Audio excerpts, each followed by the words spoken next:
Hey everyone, we are back with another movie review. We were going to do this last night, but it just got too late, so we went to the movies tonight and saw Poltergeist.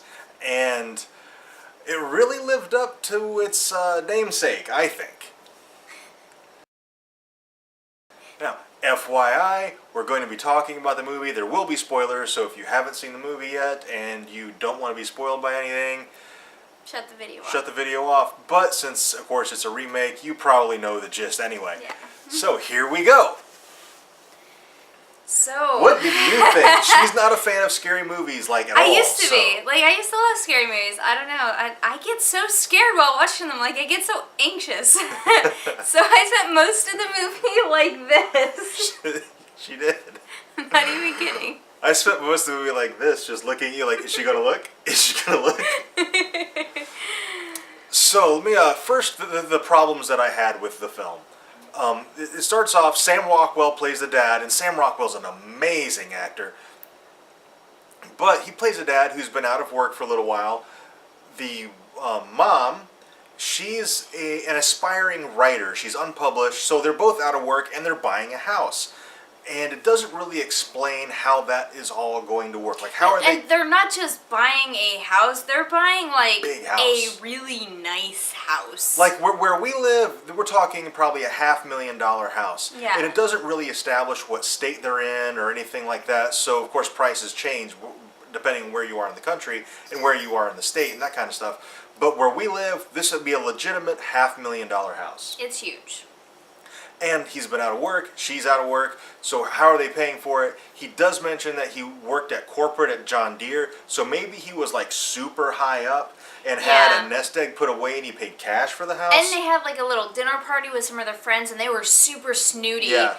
So that kind of also gave the impression that they were super rich, which kind of was a terrible stereotype because it was they weren't like that, but all their friends were super snooty. They had... The house is built, the whole neighborhood is built on a previous cemetery, and they moved the cemetery, and one of them said, they moved it to a better neighborhood. Yeah. And then she was like, it's like a $500,000 house, but they moved it to a better neighborhood. They moved it to a nicer neighborhood. She goes, they moved it to a nicer neighborhood. Oh, sorry. Yeah. And I was like, they were super snooty. I'm like, why can't really that bitch's house get on it? Yeah. But so, I presume that they paid cash for the house. Yes. There's a couple other things that kind of bothered me about the film. If you remember the original, you don't really get to see what the netherworld looks like. You don't get to see it at all. And in this one, you actually spend about 5 or 10 minutes in the nether realm. And I don't want to see it. I would like to leave that up to the imagination. So in that respect, they kind of merged, actually, the three Poltergeist originals. In the second one, they went to the nether realm, and in the third one, they were led to the light. And they kind of condensed the entire storyline into this one film. Yeah. Now, we didn't want to see the nether realm, but they did do a very good job of portraying it. We just really didn't. I think it's scarier if it's left to your imagination. Yeah. But what they did show us was really scary, and it was very well executed. I just thought that should have been left to the viewer to think of for themselves.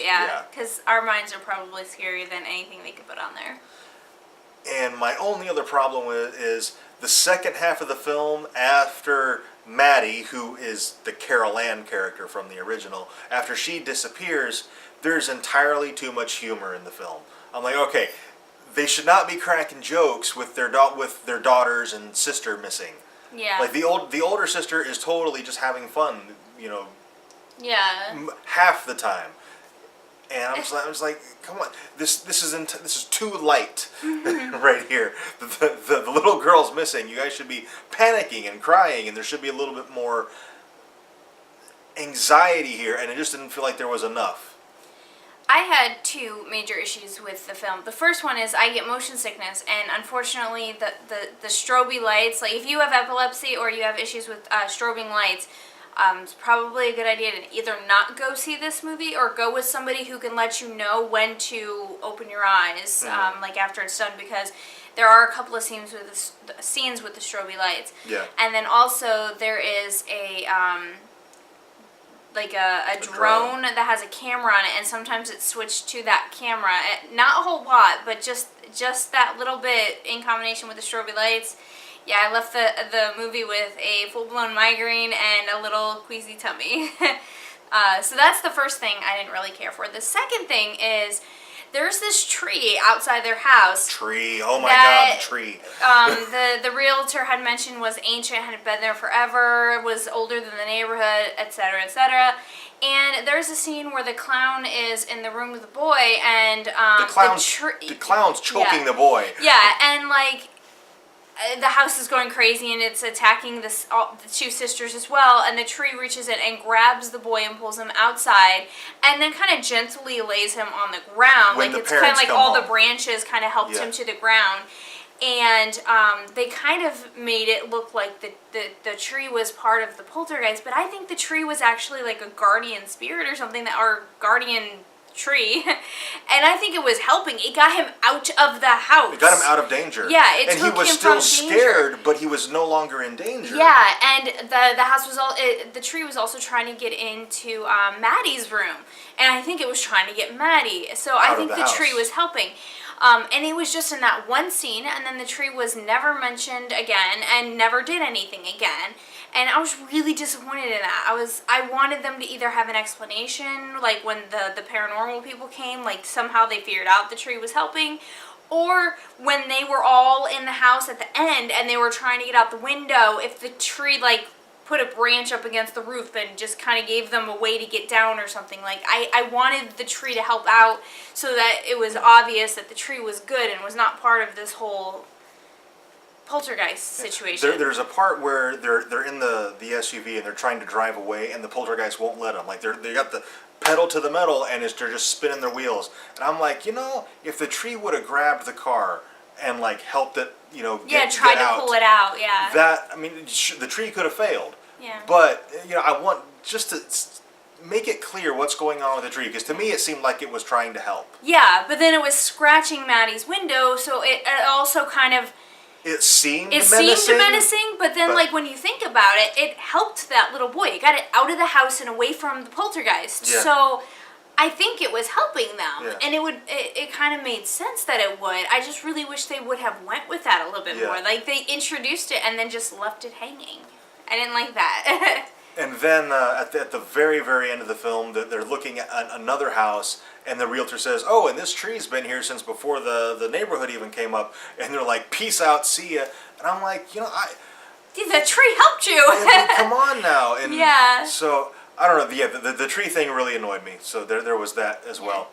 Otherwise. Yeah, I mean that's really and just these are nitpicking on our part. We are nitpicking. These are small things. The movie was really good. What I really liked is, it was a scary movie. It had a lot of jump scares, which those are the ones I don't do good with. Like, the movie didn't scare me. I don't believe in ghosts, and the content didn't scare me. I'm not going to have nightmares tonight. That's not what scares me. I startle really easily. She does. And so I jump, and I that's what scares me about these movies.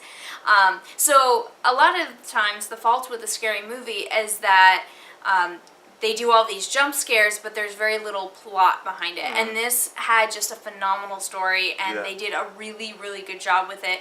Oh my god, the actress who played Maddie. She did a really good job. I hope she doesn't get into drugs and alcohol in her teen years, because she is going to be a phenomenal actress when she's older, because she's already quite amazing. Yeah.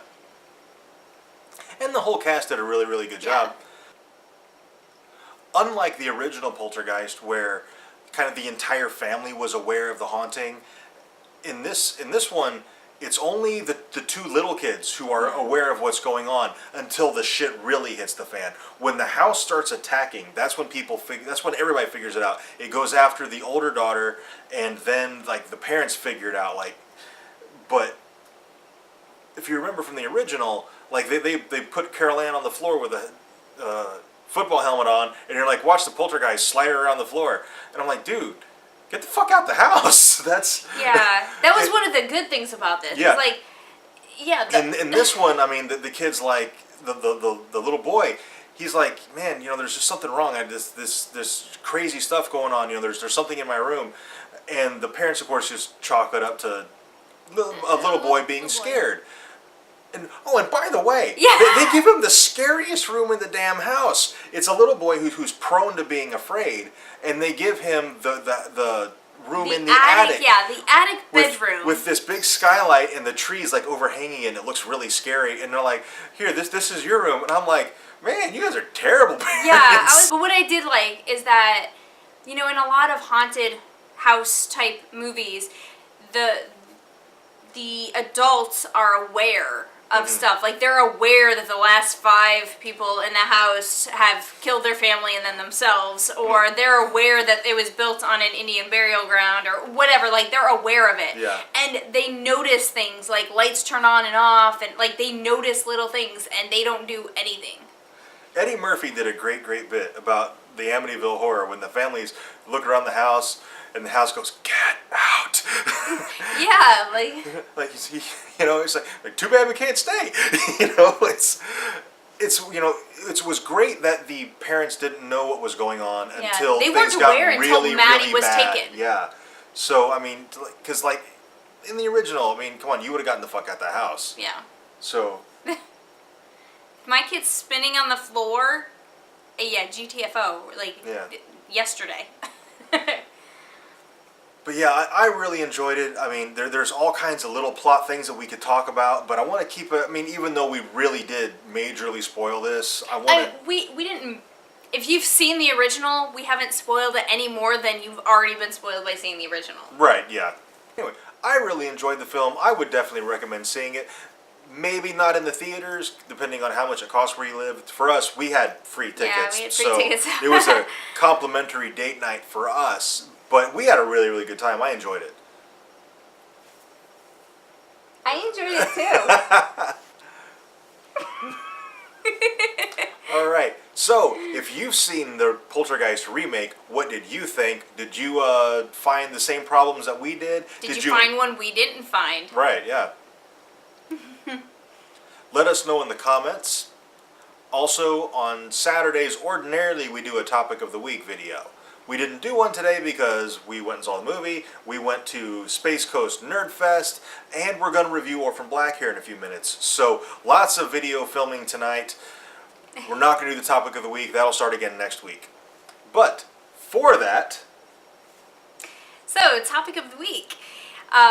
Basically, if you have a topic that you think we could make a good video for, you leave that in the comments down below, and we will look through all of them at the end of the week, and we will choose the one that we think we can make the best video for, and that is the one that we will discuss and post on Saturday. Alright, thank you very much for watching. We will be back in a few minutes with our Orphan Black review.